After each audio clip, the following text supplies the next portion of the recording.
బంగారం లాంటి అమ్మాయి సార్. నాన్నకి చెప్పకుండా గడప కూడా దాటదు సార్. రాత్రికి రాత్రి అమ్మాయిని ఎత్తుకెళ్ళిపోయారు సార్. తను ఒకసారి మాట్లాడమనండి. సార్, నేను ఇప్పుడు ప్రెగ్నెంట్ని. సరైన కామ పిశాచి సార్ వాడు. ఎలా చెప్పాలో తెలియటం లేదు. హాయ్. వేసుకున్న అండర్వేర్ ని అస్సలు ఉతక్కుండా దాన్ని అలాగే తిప్పి దాన్ని వేసుకునేవాడు నీ తమ్ముడు. I love you. అయ్యో తల పగిలిపోతుందిరా.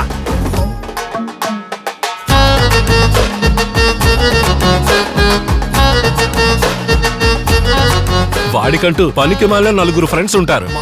డౌన్లోడింగ్ వాళ్లే హెల్ప్ చేస్తారు. ఈ యాటిట్యూడ్ లాంటివి నా దగ్గర చూపించమా.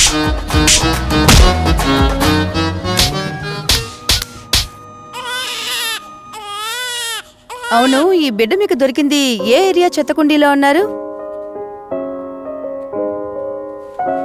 నీ బిడ్డ దాంతో పాటు నీది కూడా కడుగుతాను. నా జన్మ ధన్యమైపోద్ది. మీ వల్ల మేము బాగుండాలే కానీ మీకంటే బాగుపడకూడదు.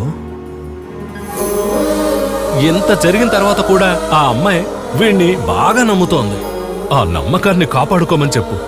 అసలేమైందో తెలియని స్థితిలో బలి అయిపోయా జరిగిన కథలో. సూర్యుడివై చంద్రుడివై ప్రపంచమంతా